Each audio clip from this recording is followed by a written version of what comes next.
Good morning, good morning, good morning. Very good morning, everyone. Anshu, Sunil, everyone. Very, very good morning. Prince good morning भाई। और अपनी ज़बान को थोड़ा सा संभाल कर रखें भाई, क्योंकि ये ज़्यादा चलेगी तो नुकसान करेगी। मेरे भाई प्रिंस, अपनी ज़बान को संभालें, कंट्रोल करें अपनी चीज़ों पर, क्योंकि नुकसानदायक है ये इसका ज़्यादा चलना। ठीक है। Payal, Priya, everyone, very very good morning. सभी लोग एक बार जल्दी से कमेंट कर दें। मेरी वॉइस क्लियर आ रही है आप लोगों के पास? सब कुछ बेहतर और क्लियर है। अगर शुरुआत करें आज के लेक्चर के बारे में।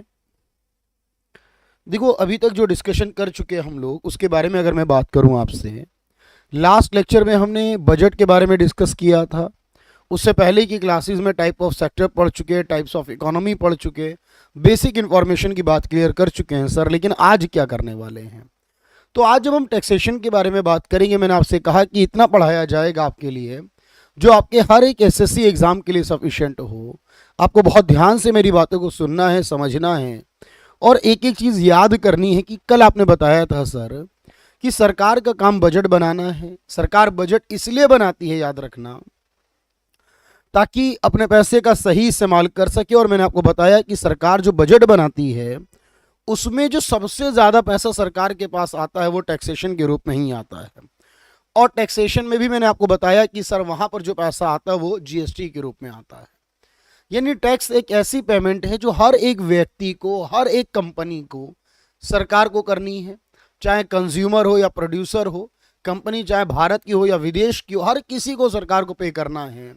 और सरकार वही पैसा हमारे डेवलपमेंट के डिफरेंट पर्पज़ के लिए काम करती है। दोबारा क्लियर कर देंगे निकी, कोई डाउट ना रखें, बिल्कुल अभी मैं बताऊंगा आपको। तो अब सवाल ये आता है सर, हमारे पास जो टैक्स लिए जाते हैं उनको कितने पार्ट्स में डिवाइड किया जाता है? हमारे देश के कुछ टैक्सेस होंगे जो केंद्र सरकार लेती है, देश के कुछ ऐसे टैक्सेस होंगे जो कि राज्य सरकार लेती है।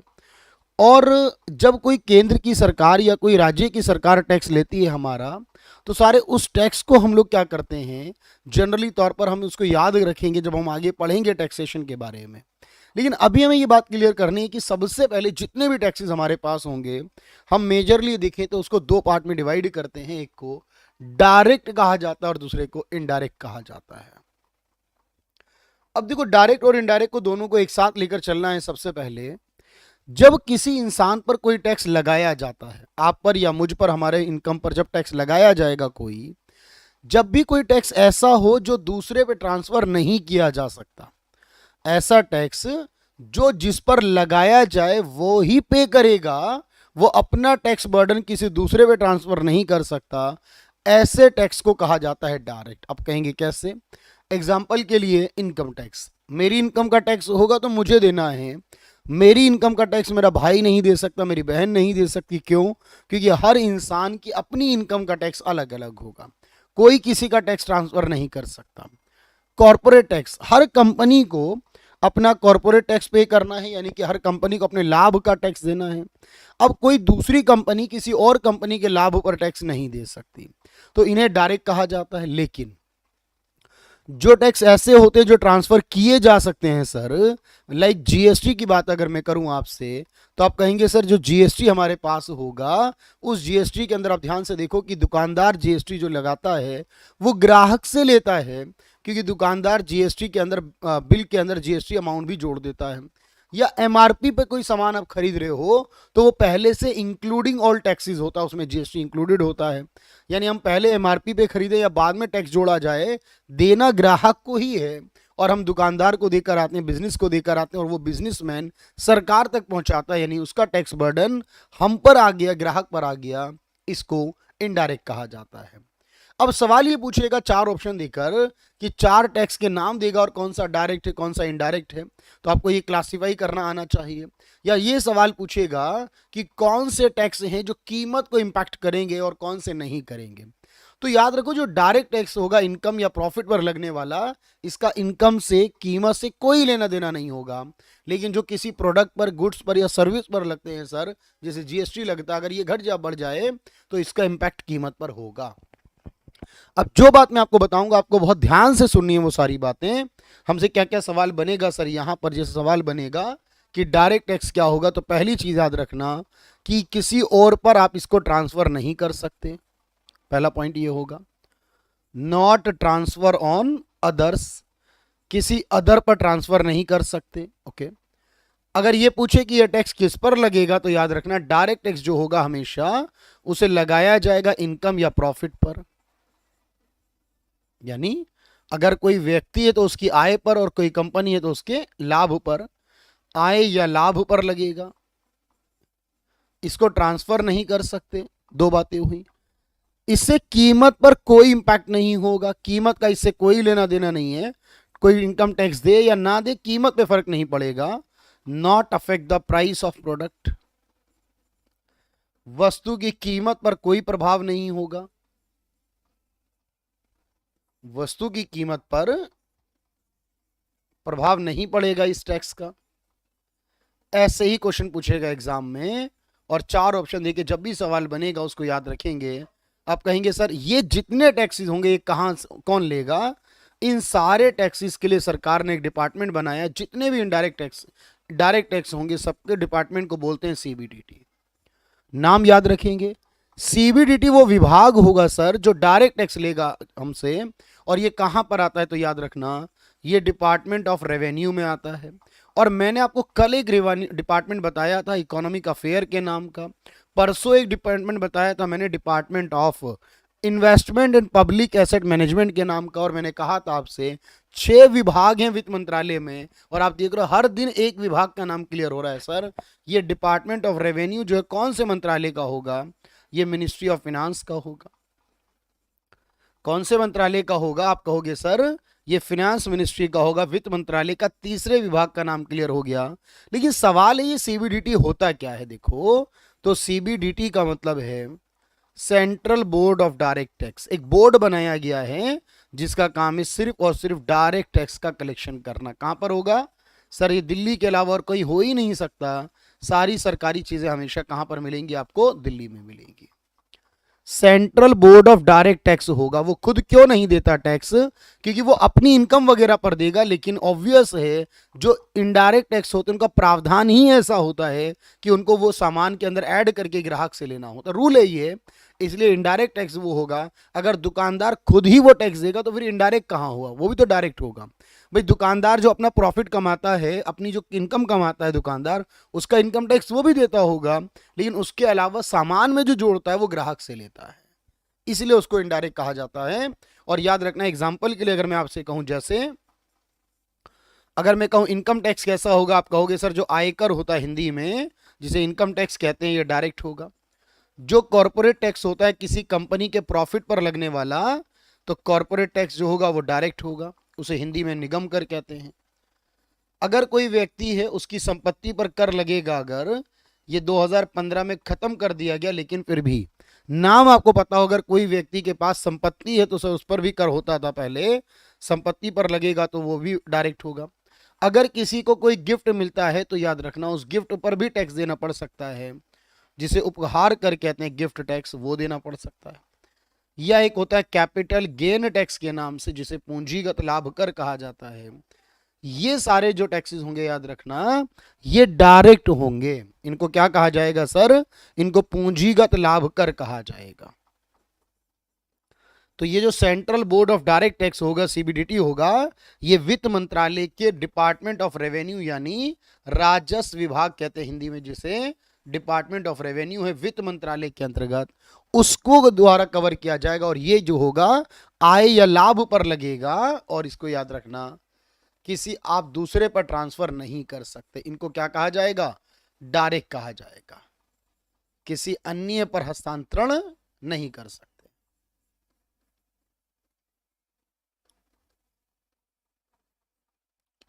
तो एक बार पहले आप इसको आराम से समझ लो।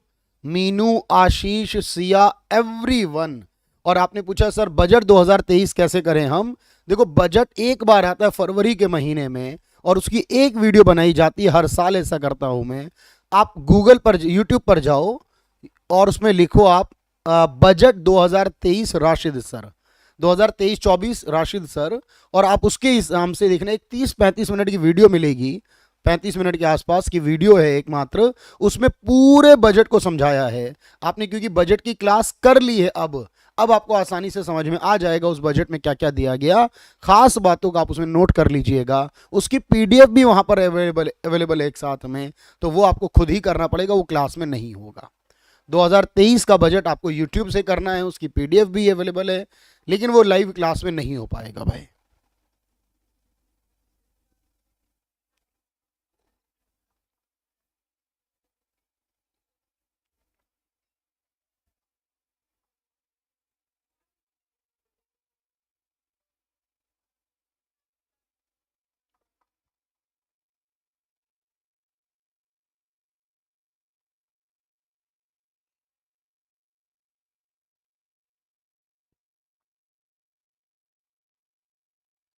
चलिए भाई, क्लियर है बिल्कुल।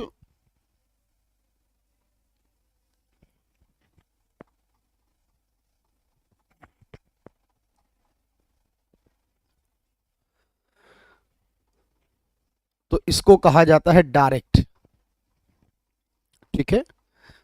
क्योंकि नोट कर रहे होगे, देखो बहुत टाइम लगेगा नोट करने के लिए। देखो ऑब्वियस यहाँ पीडीएफ का इस्तेमाल कर रहे हैं हम, और बीनू बिल्कुल जहां बिल्कुल होगा। तो अभी मेरी बात समझना पहले सर, अगर इनडायरेक्ट के बारे में बात करें, पीडीएफ मिलेगी, आप तब नोट करिएगा आराम से, क्योंकि ऐसे बहुत ज़्यादा टाइम जाएगा हमारा। हमने कहा ना 20 क्लास में अगर पूरा करना है तो एफर्ट्स दोनों तरफ से करने होंगे, आपको और मुझे दोनों तरफ से करने होंगे। और मैंने कहा तीसरे पॉइंट का मतलब ये है कि सर डायरेक्ट टैक्स जो होंगे उससे हमारी कीमत, अगर डायरेक्ट टैक्स बढ़ जाए या घट जाए तो उससे हमारी कीमत पे फर्क नहीं पड़ता, डायरेक्ट अलग हो जाएगा भाई। अच्छा, तीसरा एग्जांपल वेल्थ टैक्स आता है। देखो हमारा संपत्ति कर है, जो हमारी संपत्ति होती है उस पर टैक्स लगा करता था पहले, लेकिन 2015 में सरकार ने समाप्त कर दिया, उसकी जरूरत नहीं है अब। अभी मैं एक एक करके आपको समझाऊंगा भाई, उसको याद रखना। चलो आगे बढ़ो भाई।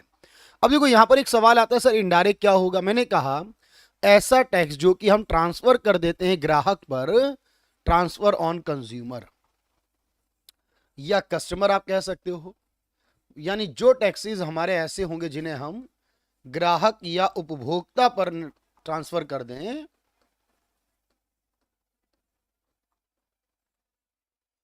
उसे कहा जाता है इनडायरेक्ट। आप कहेंगे सर इनडायरेक्ट किस पर लगेगा, तो ग्राहक जो सामान खरीदता है एक्चुअल में उस पर लगेगा।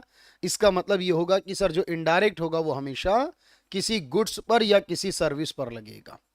कोई वस्तु या कोई सेवा होगी, अगर कोई भी सेवा ले रहे हैं, जैसे आप मान लीजिए यहां से बैच ले रहे हैं, अगर आप इसका 199 का मात्र बैच ले रहे हो, आप सब दिखाऊंगा, मेरी बात समझो पहले। सर इस 199 के बैच में भी आपका जीएसटी है, मान लो 18% का है, सोचिए जरा। तो आपने कहा कि अगर हम कोई सामान खरीदते हैं या कोई सेवा लेते हैं, वस्तु या सेवा दोनों पर हमारा इनडायरेक्ट टैक्स लगता है। अच्छा, जो इनडायरेक्ट टैक्स होता है इसका कलेक्शन कौन करे, इससे हमारी कीमत इंपैक्ट होगी या नहीं। तो मान लो आपसे मैं कहूं जीएसटी बढ़ जाए या घट जाए, तो बताओ कीमत इंपैक्ट होगी या नहीं।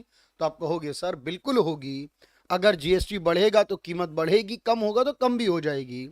ये वस्तु की कीमत को अफेक्ट करेगा, ये वस्तु की कीमत को प्रभावित करता है। याद रखना, वस्तु और सेवा यानी जो कीमत होगी, वस्तु की कीमत प्रभावित होती है इससे।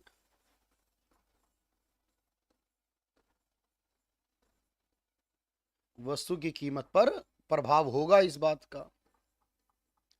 अब सवाल आएगा इसको कौन कलेक्ट करता है। देखो इसका कलेक्शन करने के लिए, इसका संग्रह करने के लिए एक डिपार्टमेंट बनाया। किस डिपार्टमेंट में आता है, उसका नाम है सीबीआईसी।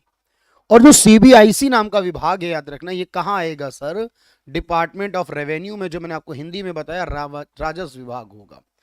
और जो डिपार्टमेंट ऑफ रेवेन्यू में आएगा सर, ये कौन से मंत्रालय में होगा डिपार्टमेंट, तो बताया मैंने मिनिस्ट्री ऑफ फिनांस में होगा, वित्त मंत्रालय में ये विभाग होगा।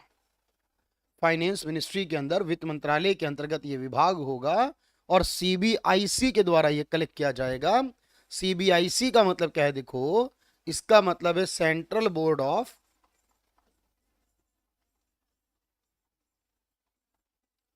Indirect tax and custom, central board of indirect tax and custom, इस नाम का विभाग है। देखो यहां पर एक, जो कहां पर होगा, ऑब्वियस है सर दिल्ली में होगा और कहीं नहीं होगा।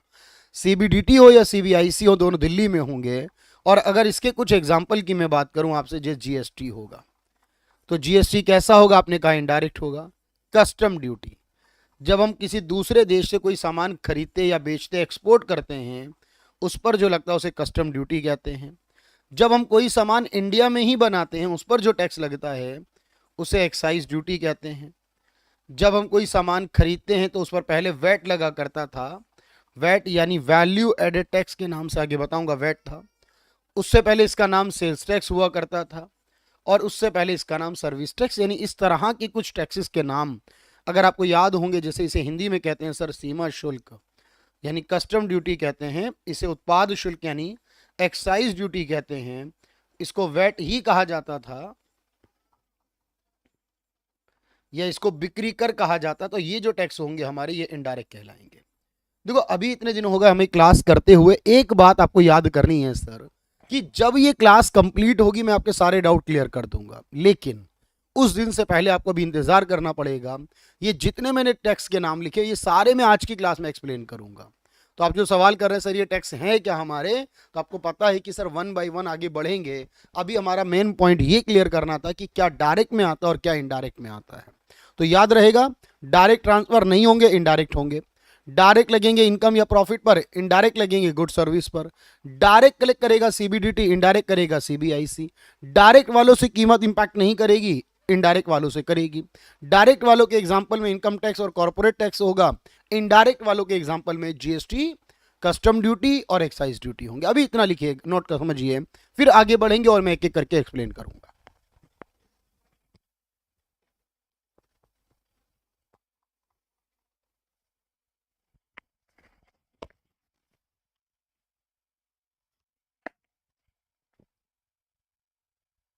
हाँ बिल्कुल, थोड़ा सा वेट करेंगे, दो बातें क्लियर हो चुकी हैं सर, आगे बढ़ते हैं। इसके बाद थोड़ा सा आवाज़ अलग प्रकार की आ रही है ना आज, एक्चुअली गला में थोड़ा सा तकलीफ कर रहा है, दुख रहा है एक्चुअल में, और इसीलिए ना वो थोड़ा सा आवाज़ अलग तरीके की है, उतने वर्ड्स क्लियर नहीं हो रहे हैं।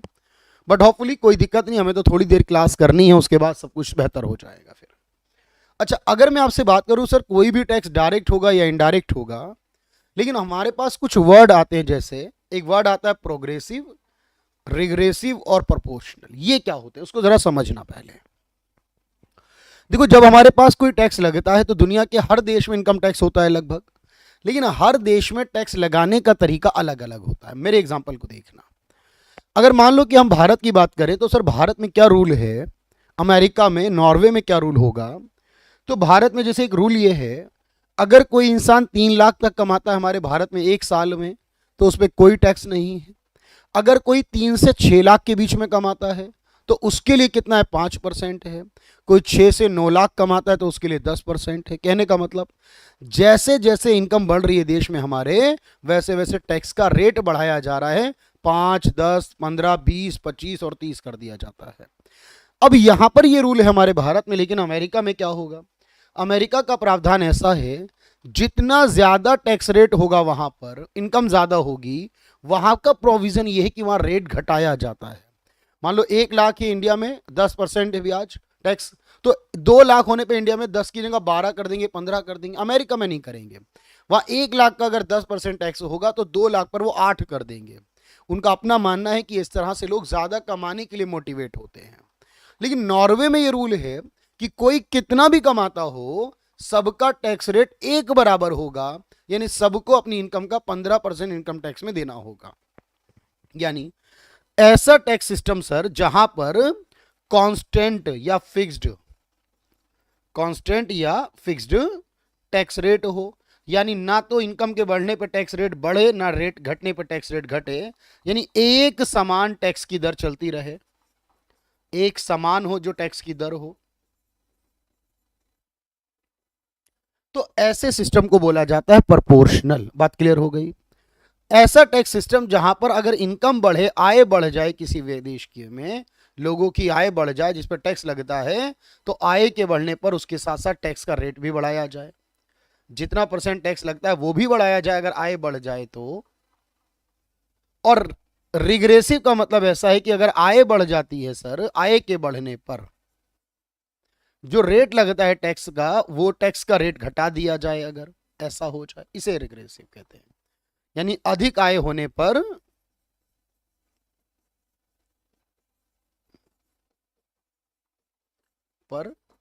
कम टैक्स रेट,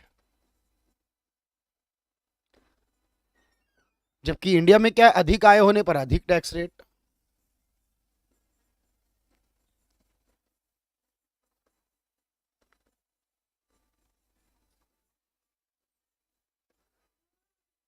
तो अब इन दोनों सिस्टमों में बात को समझना भाई, ये 1 साल की इनकम की बात हो रही है, 1 साल की इनकम पर बात हो रही है भैया।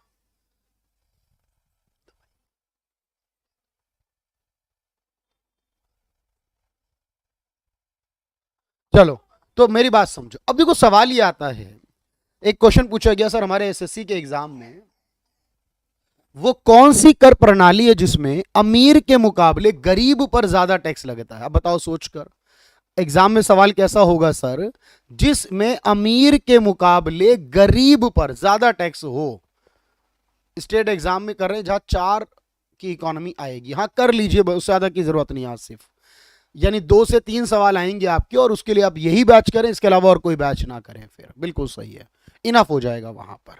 तो आपने कहा सर अगर हम इंडिया वाले को देखें तो यहां एक सिस्टम हमें देखने को मिला, अगर कोई इंसान अमीर होगा इंडिया के अंदर, क्योंकि वो इंसान ज्यादा कमाएगा, अमीर वर्ग होगा, तो उस पर अधिक टैक्स बर्डन होगा, हाई टैक्स रेट बर्डन होगा। क्यों? उसको ज्यादा टैक्स भरना होगा।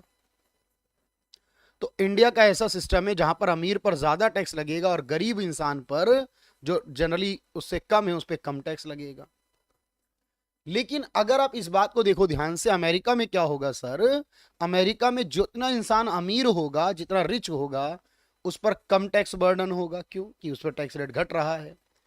और जितना इंसान गरीब होगा उतना टैक्स बर्डन ज्यादा होगा उस पर, गरीब इंसान पर जो टैक्स का बर्डन है वो ज्यादा होगा। जबकि नॉर्वे का ऐसा प्रावधान है कि सभी पर, अमीर और गरीब दोनों पर, सभी पर समान टैक्स बर्डन होगा, समान टैक्स का बर्डन चलेगा, क्योंकि सबको एक बराबर टैक्स रेट देना होगा। ठीक है,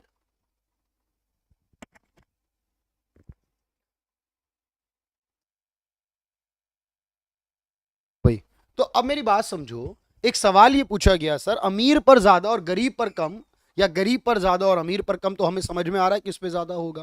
लेकिन सवाल है कि इंडिया में हम प्रोग्रेसिव क्यों फॉलो करते हैं, क्यों अमेरिका वाली अप्रोच हम नहीं रखते? ये सवाल एग्जाम में ऐसे पूछा गया, वो कौन सी कर प्रणाली है जो आय की असमानता को कम करने में सहायक होगी, यानी अमीर और गरीब के बीच जो इनइक्वालिटी है उसको कम करना हो अगर, तो कौन सा सिस्टम जो होगा हमारा वो ज्यादा बेटर होगा, याद रखना। तो आप कहोगे सर अगर हम यहां देखें ध्यान से कि आय की असमानता कम करनी हो, तो आय असमानता को कम करने में क्या सहायक होगा? आय असमानता को कम करने में कौन सी अप्रोच सहायक होगी? तो आप कहोगे सर वो इंडिया वाली है, क्योंकि इंडिया ने इसलिए तो फॉलो करा है, अमीर पे ज्यादा टैक्स लगाओ, गरीब पर कम। जब इस तरह से करोगे आप, तो उससे क्या होगा, अमीर और गरीब के बीच का जो डिफरेंस होगा, जो गैप होगा, वो कम हो जाएगा। तो प्रोग्रेसिव सिस्टम वो होगा जो असमानता को, इनइक्वालिटी को रिड्यूस करने का काम करेगा। ऐसे पूछा जाएगा एग्जाम के अंदर। डायरेक्ट भी पूछा जाता है कि इनकम के बढ़ने पर टैक्स रेट बढ़ जाए अगर, इस सिस्टम को क्या कहा जाता है? प्रोग्रेसिव कहा जाता है। बात क्लियर है यहां तक? चलिए अब मेरी बात समझिएगा ध्यान से। सर प्रोग्रेसिव भी होता है, रिग्रेसिव भी होता है, और प्रोपोर्शनल भी होता है। आगे बढ़ते हैं और पॉइंट को क्लियर करते हैं। अब देखो, अब मैं आपसे अगर ये कहूं कि हर एक इंसान जो है अपनी इनकम पर टैक्स देता है सर, अगर उसकी इनकम इतनी है तो, लेकिन हर इंसान ये भी तो चाहता है ना वो अपना टैक्स कम से कम पे करे, है ना भाई? भाई आप और मैं और हम, हर एक इंसान जो है वो चाहता है अपना टैक्स वो कम से कम पे करे। लेकिन टैक्स बचाने के देखो 2 तरीके होते हैं, एक सही और एक गलत, एक कानूनी और एक गैर कानूनी। क्या होता है सर, समझो बात को। अगर मान लो मैं आपसे कहूं कि आपने अपनी इनकम कमाई साल में 10 लाख रुपए, मान लो, तो इनकम टैक्स बनता है आपकी इनकम पर 10 लाख पर। लेकिन आपने वो इनकम जो कमाई 10 लाख रुपए, उसमें सरकार को कहा कि हमने कमाए मात्र 4 लाख रुपए, और 4 लाख के हिसाब से ही टैक्स दिया आपने। तो इसका यह मतलब बना कि आपने 6 लाख रुपए जो हैं वो छुपा लिए, सरकार से बचा लिए, और जब तक वो सरकार की नजर में नहीं आएंगे, जब तक वो पकड़े नहीं जाएंगे, तब तक उसका टैक्स भी बच गया आपका। लेकिन जिस दिन वो पकड़े गए सर, उस पर सजा मिलेगी हमें। क्यों? क्योंकि हमने वो ब्लैक मनी करी है। 10 लाख कमाकर 4 लाख बताए तो 4 लाख तो वाइट हो गया, सही है, लेकिन बाकी 6 लाख चोरी करना माना जाएगा, और उस पर जो होगा मुझे क्या करना पड़ेगा? टैक्स पे करना पड़ेगा। और अब क्योंकि मैंने टैक्स पे नहीं किया, इसलिए मुझे वहां पर क्या करना होगा? सजा और जुर्माने का प्रावधान रहेगा मेरे लिए। बात क्लियर हुई? लेकिन अगर दूसरा तरीका यह है सर हमारे पास कि कोई इंसान मान लो 10 लाख कमाता है, अब वो क्या करता है? 10 लाख में से थोड़ा पैसा वो बैंक में एफडी करा देता है, बैंक में थोड़ा पैसा वो बैंक बीपीएफ अकाउंट में रख देता है, थोड़ा म्यूचुअल फंड वगैरह में रख देता है। अब जब वो ऐसा करता है तो उसकी क्या होता है? मान लो सर वो 2 लाख रुपए निवेश कर देता है कहीं पर, और उसकी वजह से उसको 10 की जगह 8 लाख का टैक्स देना पड़ेगा। तो वो 2 लाख जो है वो ब्लैक मनी नहीं है सर, क्योंकि उसने सरकार को बताया है कि कहां कहां लगाया, और वो जगह जहां छूट मिल गई सरकार की उसको कहा जाएगा अवॉइडेंस। तो याद रखना सर, अवॉइडेंस जो होता है वो लीगल होता है, यानी कानूनी तरीके से करोगे तो वो अवॉइडेंस माना जाएगा, और इलीगल तरीके से करोगे तो वो आपका गैर कानूनी जो होगा वो इवेजन माना जाएगा। अब मैंने क्या बताया आपको कानूनी और गैर कानूनी का मतलब? कानूनी का मतलब ये हुआ सर जहां पर आपने अपने पैसे को डिपॉजिट कर दिया, इन्वेस्ट कर दिया, जमा कर दिया। कहां पर? मैंने बताया कि आपने क्या करा? बैंक में कोई एफडी खुलवा ली है, या बैंक में कोई पीपीएफ अकाउंट होता है, मैं आगे बताऊंगा, बैंकिंग पढ़ाऊंगा जब। अभी मान लेना हाँ सर ऐसा अकाउंट होता है, मान लिया हमने एग्जांपल के लिए, या मैंने एलआईसी करा ली है, जीवन बीमा, या हेल्थ इंश्योरेंस करा लिया है, मतलब ऐसे बहुत चीजें होती हैं, या मैंने शेयर बाजार में म्यूचुअल फंड खरीद लिया। मान लेना भी कि म्यूचुअल फंड में लगाने पर फ्री हो जाता है, टैक्स बच जाता है, क्योंकि ये सारे चैप्टर आने वाली क्लास में होंगे। म्यूचुअल फंड भी पढ़ाऊंगा, बैंक में एफडी वगैरह भी पढ़ाऊंगा।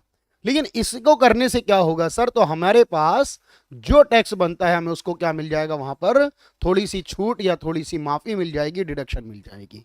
ये करना लीगल में गिना जाएगा। और अगर मैं आपसे कहूं आप इनकम कमाएं और उसको डिस्क्लोज ना करें, इनकम को छुपा लें, ना बताएं, नॉट डिस्क्लोज्ड, तब उसे क्या कहा जाएगा? तो जब आप डिस्क्लोज नहीं करते, शो नहीं करते, तब उसी इनकम को सर ने ब्लैक मनी कहा है। यानी ब्लैक मनी जो होगा वो टैक्स इवेजन का पार्ट होगा। भाई इतनी हिंदी और इतनी इंग्लिश में तो कोई दिक्कत किसी को नहीं होगी सर, बिल्कुल आ जाएगा भाई। थर्ड का पीडीएफ रह गया है, मैं एक बार चेक कर लेता हूं, तुरंत कर लेता हूं भाई मेरे। चलो पहले आप जब तक इसको समझो मैं करता हूं फाइनली। अच्छा अब यहां पर एक बात और देखो सर, अगर कोई इंसान, हर इंसान की इनकम पे टैक्स लगता है? आप कहोगे सर नहीं, हर इंसान टैक्स नहीं देने वाला, क्योंकि जो 3 लाख से नीचे है वो तो देगा नहीं। इंसान वो भी जो 3 लाख से कम कमाता है, इंसान वो भी जो 3 लाख के ऊपर कमाता है, वो इंसान जिसकी इनकम टैक्स के दायरे में आ जाती है, यानी जो इतना कमाता है, वह व्यक्ति जिसकी आय कर योग्य होती है, उसे क्या कहा जाता है?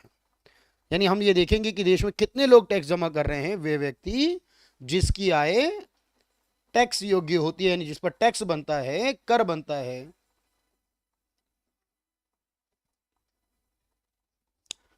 Person who liable to pay tax, person who liable to pay tax, तो जिसकी इनकम टैक्स के दायरे में आती है, जिस पे टैक्स बनता होगा, ऐसे इंसान को एसएससी बोला जाएगा।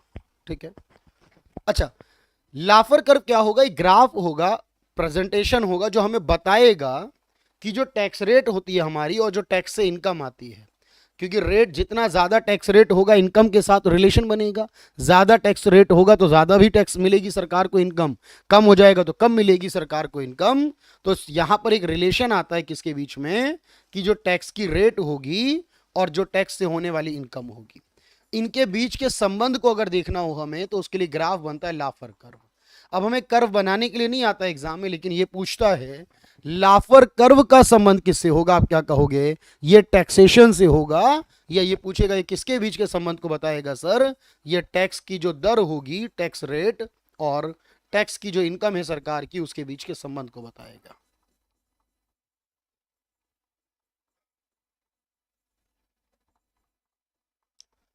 सर सर कर लो, मैं बिल्कुल कर रहा हूं, फिर भूल जाएंगे, बिल्कुल अभी डलवा देते हैं भाई। सर टैक्स किसी एक पर्सन के हिसाब से लगेगा, फैमिली के, पर्सन के, व्यक्ति के हिसाब से लगेगा। जो माइनर हैं वो इनकम तो पेरेंट्स में गिन ली जाएगी, लेकिन बाकी सबका अलग अलग। मान लीजिए मैं हूं, मेरा भाई है, सब अलग अलग देंगे, हम सब टैक्स अलग देते हैं। अपना इनकम टैक्स जो बनेगा तो ये फैमिली के हिसाब से नहीं, व्यक्ति के हिसाब से होगा। चलिए मैं पहले वो चेक करता हूं, आप जरा इसको नोट कर लीजिए जब तक। और मैं आप लोगों का जो एसएससी की इकोनॉमी 03 के नोट्स में जो क्लास 3 के नोट्स नहीं है आपके पास, मैं एक बार दिलवा देता हूं भाई। 1 मिनट वेट करेंगे।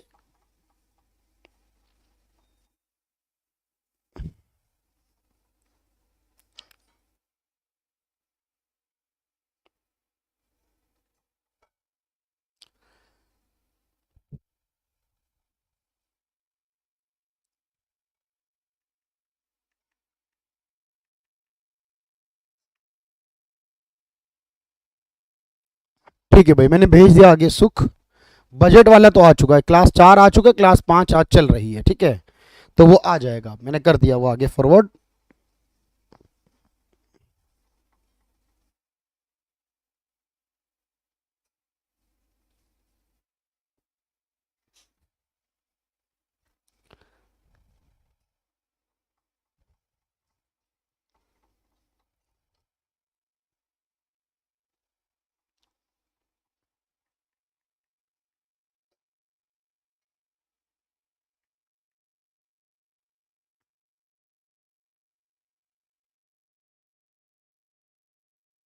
चलिए भाई,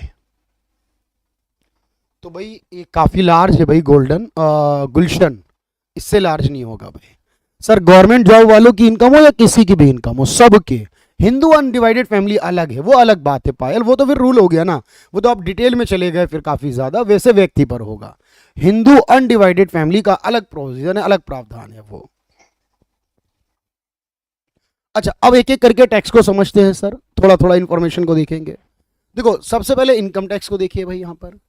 सर इनकम टैक्स किस पर लगेगा, तो मैंने आपको कहा एक व्यक्ति की वार्षिक आय पर।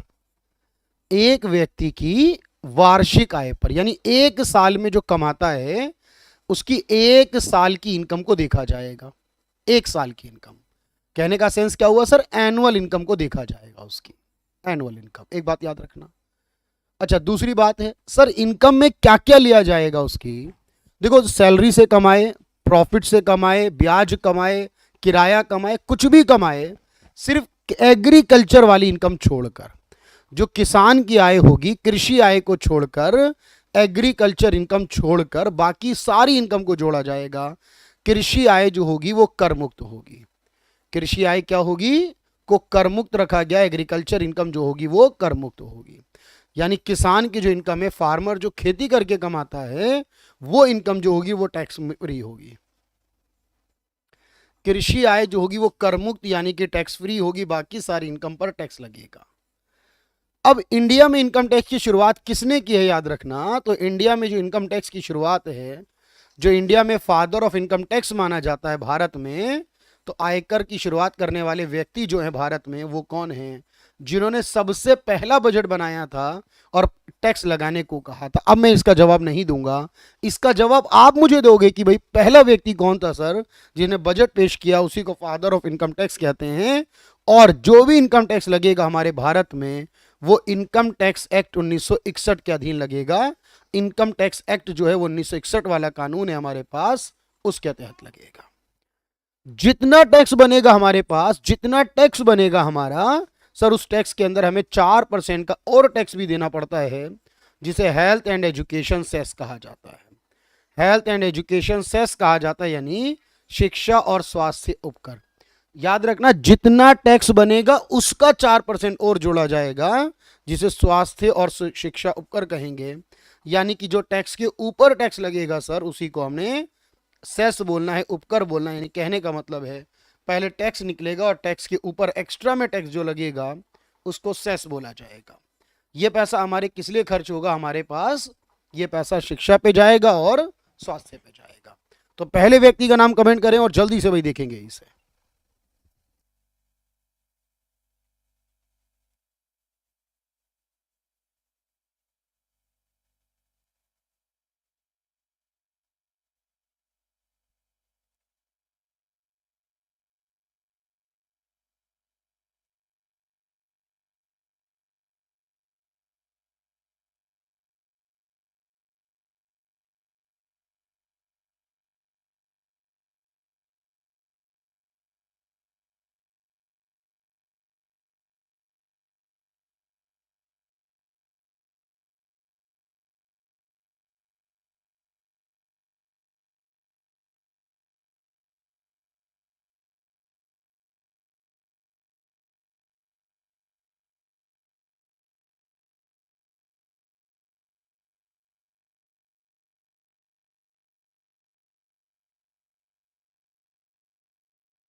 चलिए मेरे भाई, सर हमने पढ़ा 2.5 लाख रुपए, अब 5 लाख पर टैक्स लगेगा।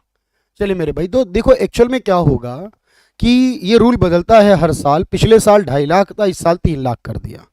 तो जेम्स विल्सन ही है, बिल्कुल सही है आपकी बात। जेम्स विल्सन जो होंगे उनको फादर ऑफ इनकम टैक्स कहा जाएगा भारत में। तो पहले क्या था कि 3 लाख रुपए, 2-2.5 लाख रुपए तक था, वो 3 लाख कर दिया गया। अब ठीक है, वो कोई दिक्कत नहीं है। तो पूरा 3 लाख कर लगे तो सर 3 लाख के ऊपर तो 5%। अगर मान लो 4 लाख कमाता है कोई, तो कितना लगेगा सर?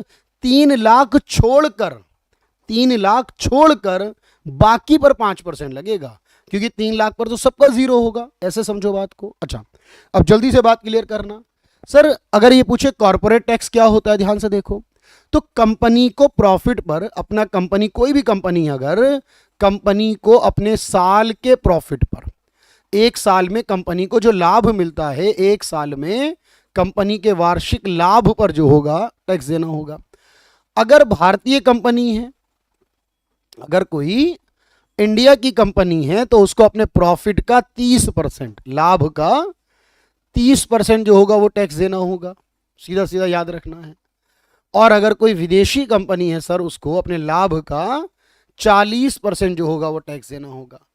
इंडिया की कंपनी के लिए 30% होगा और विदेशी कंपनी के लिए अपने लाभ का 40% जो होगा वो टैक्स देना होगा। बिल्कुल क्लियर है बात यहां तक। अगर कोई कंपनी अपने प्रॉफिट को जीरो बताती है, तो ऐसी कंपनी जिसका प्रॉफिट शून्य होता है, ऐसी कंपनी पर आप कहोगे सर जिस कंपनी का लाभ शून्य हो, तो उस कंपनी को क्या टैक्स देना पड़ेगा? बिल्कुल देना पड़ेगा।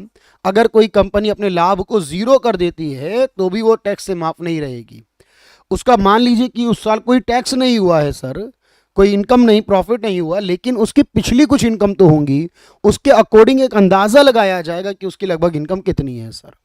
इसीलिए हम कहेंगे कि अगर कोई कंपनी जीरो प्रॉफिट कमाती है तो भी वो टैक्स से माफ नहीं होगी, उसे 15% टैक्स देना होगा। 15% बुक प्रॉफिट का मतलब हुआ एग्ज्यूम प्रॉफिट का, यानी उसकी किताबों का, उसके रिकॉर्ड को निकालेंगे हम। उस रिकॉर्ड को निकालने पर उसका एक प्रॉफिट माना जाएगा कि उसकी इतनी इनकम पर इतना प्रॉफिट बनना चाहिए। अगर तो उसे अपने बुक माने हुए प्रॉफिट का, एज्यूम प्रॉफिट का 15% देना होगा। यानी जीरो प्रॉफिट वाली कंपनी भी हो अगर, तो टैक्स देने से बच नहीं सकती। जो इंसान प्रॉपर्टी, ज्वेलरी और शेयर खरीदता है, बहुत सारे लोगों को आप देखेंगे कि सर वो लोग प्रॉपर्टी खरीदते बेचते हैं, प्रॉपर्टी, ज्वेलरी और शेयर। तो प्रॉपर्टी, ज्वेलरी व शेयर के बेचने से, अगर आपने खरीदा, इसको बेचने से लाभ मिलता है, अगर आपको, अगर लाभ प्राप्त होता है, तो फिर उस पर आपको क्या करना होगा? अगर कोई भी व्यक्ति है तो अपनी प्रॉपर्टी, ज्वेलरी और शेयर अगर बेच रहा है, सेल कर रहा है, तो सर उसको वहां से कमाई होगी, और कमाई होगी तो टैक्स देना पड़ेगा उस बात का। हर टैक्स का एक नाम है, अपने आप में याद रखना। पूंजीगत लाभ कर है प्रॉपर्टी, ज्वेलरी, शेयर के बेचने पर होने वाला प्रॉफिट। मिनिमम ऑल्टरनेट है जीरो प्रॉफिट वाली कंपनी के लिए। कॉर्पोरेट टैक्स है कंपनियों के प्रॉफिट के ऊपर, और इनकम टैक्स है व्यक्तियों के आय के ऊपर।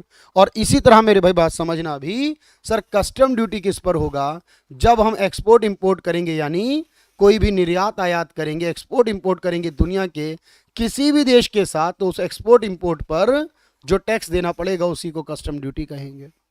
जब आप इंडिया में कुछ बनाओगे, भारत में कुछ मैन्युफैक्चर करोगे, भारत में उत्पादन या निर्माण करने पर, अगर आप भारत में कोई वस्तु का निर्माण कर रहे हो, भारत में कोई प्रोडक्ट बना रहे हो, उत्पादन कर रहे हो, तो उस पर आपको टैक्स देना पड़ेगा।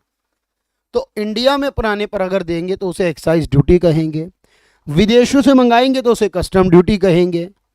अगर हम करेंसी का लेन देन करते हैं, फॉरेन करेंसी का, विदेशी मुद्रा का लेन देन करते हैं, यानी विदेशी करेंसी का लेन देन करते हैं, बहुत सारे लोगों को आपने देखा होगा सर डॉलर में डील करते हैं, डॉलर सस्ता हो तो खरीद लो, महंगा करके बेच दो उसे।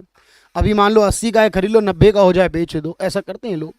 तो जो फॉरेन करेंसी ट्रांजेक्शन करते हैं या फॉरेन करेंसी एक्सचेंज करते हैं, विदेशी मुद्रा का लेन देन करते हैं, और उस पर भी उनको टैक्स देना पड़ता है। विदेशी मुद्रा लेन देन पर टैक्स देना पड़ता है जो, तो उसे कहते हैं टोबिन टैक्स। बहुत आराम से याद हो जाएगा। और ये है वो वैट, यानी वैल्यू एडेड टैक्स। सर जब कोई सामान ग्राहक खरीदता था, किसी वस्तु को जब ग्राहक खरीदता था, किसी वस्तु को, जब ग्राहक को बेचा जाता था तो उस पर लगाया करते थे वैट। यानी कोई भी सामान अगर किसी ग्राहक को बेचेंगे सर, उस पर वैट लगा करता था। ये टैक्स का नाम है, वैल्यू एडेड टैक्स। और ये वैट जो आया था, वैट को सेल्स टैक्स के स्थान पर लाया गया था। यानी पहले इसका नाम सेल्स टैक्स था, बाद में इसका नाम बदलकर वैट कर दिया गया था। यानी अगर ये पूछे कि वैट किसकी जगह आया था, सेल्स टैक्स की जगह, लेकिन सर अब वैट की जगह क्या हो गया, अब वैट की जगह, वैट के स्थान पर जीएसटी लगता है। अब तो अलग अलग लगता ही नहीं, अब तो जीएसटी लगने लगा है सर। तो पहले सेल्स टैक्स था, उसका नाम वैट कर दिया और उसका नाम अब जीएसटी कर दिया। और वैट को सबसे पहले लागू किया था हरियाणा सरकार ने। वैट को सबसे पहले हरियाणा सरकार में लागू किया गया था और उसके बाद सभी राज्यों में, क्योंकि राज्य सरकार का होता है। और इस तरीके से आपको आराम से याद हो जाएगा। व्यक्ति की आय का टैक्स अलग, कंपनी की आय का टैक्स अलग होगा। जीरो प्रॉफिट वाली कंपनी का अलग होगा, प्रॉपर्टी ज्वेलरी शेयर के बेचने का अलग टैक्स होगा, एक्सपोर्ट इंपोर्ट का टैक्स अलग, इंडिया में प्रोडक्ट बनाने का अलग टैक्स होगा। इसके अलावा एक करेंसी लेन देन करने का अलग टैक्स होगा, और सामान ग्राहक को बेचा जाए तो उसका अलग टैक्स होगा। पहले यस कह दीजिए कि हाँ सर इतने सारे टैक्स क्लियर हैं हमें, हर चीज का अपना एक टैक्स होगा, अलग अलग पॉइंट ऑफ व्यू से होगा। यस करेंगे एक बार, और फिर इसके बाद में बताऊंगा आपको सबसे इंपॉर्टेंट, मोस्ट इंपॉर्टेंट जीएसटी के बारे में। उसी पर सवाल आता है आपके पास। और जीएसटी मान लीजिए जितना बाकी पढ़ा है सर हमने, उनमें से जितना इंपॉर्टेंट होगा उतना ही इंपॉर्टेंट हमारा अकेला जीएसटी भी होगा। अकेला उतना ही इंपॉर्टेंट हमारा जीएसटी भी होगा।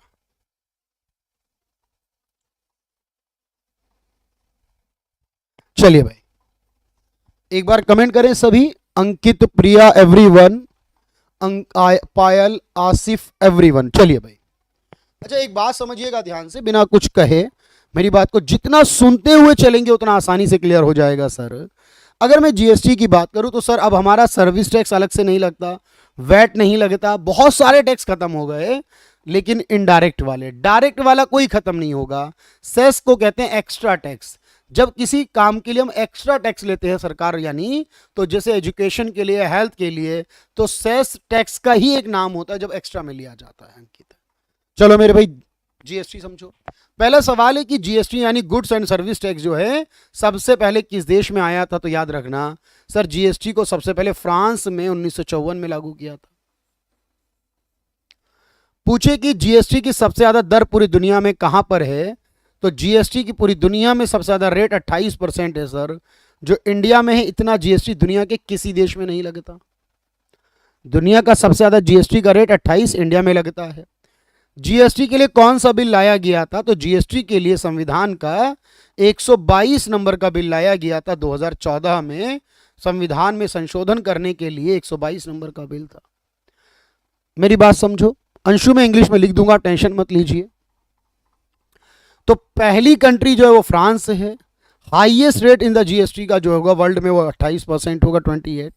जीएसटी बिल 2014 में लाया गया था, वो 122वां बिल था। लेकिन 122 में इससे पहले 121 आए थे सर। 121 में 100 पास हुए थे, और 122वां जब पास हुआ तो इसके पास होने का नंबर बना 101। और ये पास हुआ लगभग 2 साल बाद 2016 में। और इसीलिए कहते हैं कि जीएसटी को जो लाया गया है, संविधान में लगभग 105 बार अमेंडमेंट हुआ है। 101 नंबर वाला अमेंडमेंट जो हुआ है वो जीएसटी को लेकर हुआ है। कुल मिलाकर 105 बार अमेंडमेंट हो चुका है। पहला स्टेट जो बना था जीएसटी पास करने वाला, पहला राज्य जिन्हें सबसे पहले जीएसटी को साथ दिया था, वो असम राज्य था। और जब जीएसटी पास हो गया सारी जगहों पर, तो जीएसटी को 1 जुलाई 2017 से लागू किया गया था। इतना आसान है याद करना। और हमारा यहाँ जो जीएसटी लगता है सर वो कहाँ के हिसाब से लगता है, तो इंडिया में जो जीएसटी लगता है उसका मॉडल कहाँ से आया, तो इंडिया का जीएसटी मॉडल जो होगा वो कनाडा का मॉडल है एक्चुअल में। जैसे हमने प्लानिंग का मॉडल यूएसएसआर पढ़ाऊंगा आपको मैं अभी। जैसे हम कहते हैं ना हमारे फंडामेंटल राइट हैं, फंडामेंटल ड्यूटी हैं, ऐसे बहुत सारी चीज़ें हमने अलग अलग जगहों से ली हैं। तो इंडिया ने अपना जीएसटी का मॉडल कहाँ से लिया याद करो, तो ये कनाडा से लिया। वो ये बहुत बार आया हुआ एग्जाम में। कब से लागू हुआ, 1 जुलाई 17 से। पहला राज्य कौन है पास करने वाला, असम है। कौन सा अमेंडमेंट हुआ है संविधान में, 101वां 2016 में हुआ है। कौन सा बिल आया था, 122वां 2014 में। कितना है दुनिया में सबसे हाईएस्ट, 28। इंडिया में लगता है वो। अच्छा, अब मेरी बात समझना, जीएसटी डे कब मनाया जाता है? अगर ये पूछे जीएसटी डे हर साल कब मनाया जाता है, तो हर साल जीएसटी डे 1 जुलाई को मनाएंगे इसी उपलक्ष्य में। जीएसटी में क्या हिसाब होगा बंटवारे का, तो जीएसटी का जितना पैसा आएगा आधा सेंट्रल गवर्नमेंट के पास जाएगा, आधा यानी केंद्र सरकार लेगी, और आधा जो होगा वो राज्य सरकार लेगी। सीधा हिसाब है, ऐसा कोई कंफ्यूज नहीं होना सर इसमें कौन लेगा। आधा हिस्सा केंद्र के हिस्से में और आधा राज्य के हिस्से में जाएगा। जीएसटी का रेट कितना चल रहा है भारत में? 5 है, 12 है, 18 है और 28 है। 5 है, 12 है, 18 और 28% है। इतना लगता है जीएसटी अलग अलग सामान के हिसाब से। लेकिन सोने चांदी का जीएसटी रेट 3% है, डायमंड का जीएसटी रेट 0.25% है, और लॉटरी ऑन ऑनलाइन गेम्स, आजकल अभी रिसेंट में ऑनलाइन गेम आया है सर, अभी सरकार ने जो ऑनलाइन गेम वगैरह खेलते हैं लोग, उनका टीडीएस के अलावा जीएसटी भी लगेगा। अब उन पर 28% का जीएसटी लगाया है सरकार ने। गाड़ी वगैरह पर भी 28 लगता है, एयर कंडीशन पर 28 लगता है। तो यहां पर याद रखना कि इसमें इतने सवाल पूछेगा कि जीएसटी का रेट कितना होगा, जीएसटी का पैसा किसके पास जाएगा, आधा आधा बटेगा, जीएसटी डे कब मनाया जाएगा, 3%। अगर सोने चांदी का पूछेगा तब, डायमंड का 0.25, लॉटरी और ऑनलाइन गेम हो अगर तो उसके लिए 28% होगा। बहुत आराम से क्लियर हो रही होगी बात यहां तक। अच्छा, जीएसटी के फैसले करने के लिए कौन सी संस्था होगी, यह भी याद रखना। लेकिन जीएसटी लागू नहीं होगा पेट्रोल, डीजल और शराब पर। जीएसटी लागू नहीं होगा किस पर? पेट्रोल, डीजल और शराब पर जीएसटी लागू नहीं होगा। जीएसटी का अधिकार किसके पास है? जीएसटी को बढ़ाना, घटाना, जीएसटी में चेंज करना, यह देश में प्रधानमंत्री या राष्ट्रपति के पास नहीं है सर। जीएसटी में परिवर्तन करने का अधिकार जीएसटी काउंसिल का है। और जीएसटी काउंसिल को हमारे राष्ट्रपति ने संविधान के आर्टिकल 279A के तहत बनाया है, और इसका अध्यक्ष होता है हमेशा देश का वित्त मंत्री। इसका अध्यक्ष हमेशा देश का वित्त मंत्री होगा, जो इस समय कौन है? निर्मला सीतारमन जी है। तो अगर ये पूछे जीएसटी काउंसिल कैसी है, संवैधानिक या गैर संवैधानिक, आपने क्या कहना है? सर आर्टिकल होगा अगर 279A में, तो ऑब्वियस है संवैधानिक होगी संस्था। जीएसटी के फैसले कोई एक व्यक्ति नहीं करता, पूरी काउंसिल मिलकर करती है, और उसका अध्यक्ष देश का वित्त मंत्री यानी इस समय निर्मला सीतारमन जी हैं।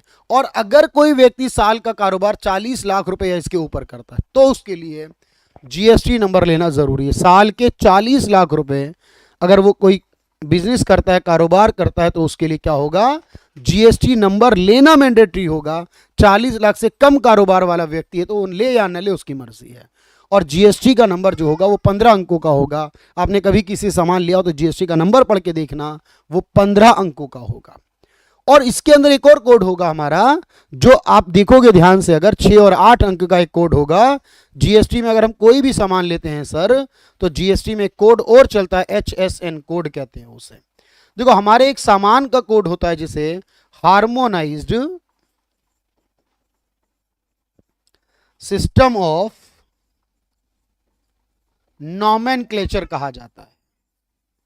ये एक वर्ड याद रखना, नॉमेनक्लेचर के नाम से।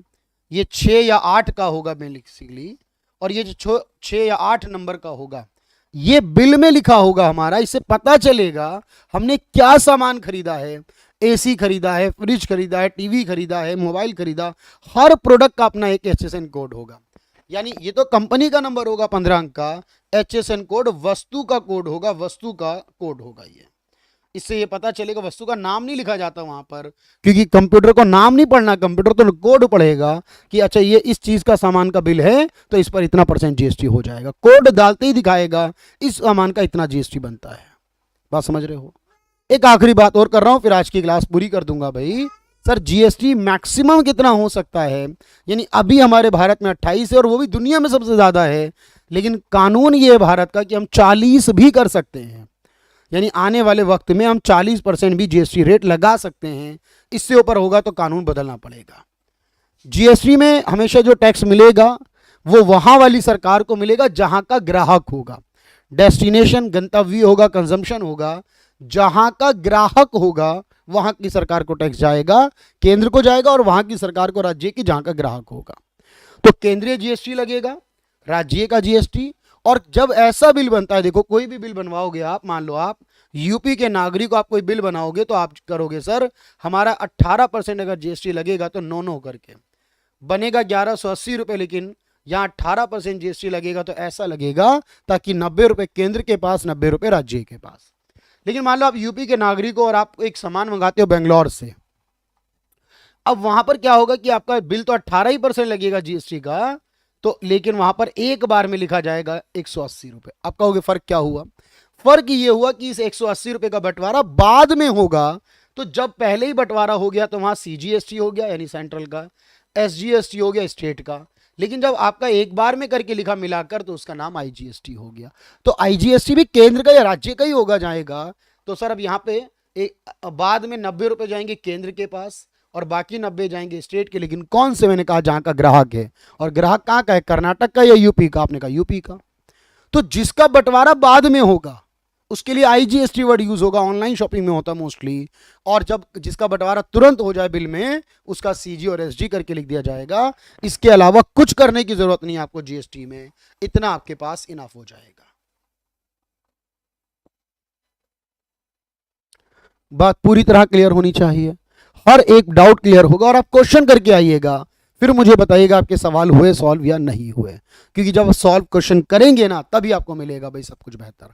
आशीष, Anshu, Ankit, Niki, Payal, everyone, thank you everyone, thank you so much.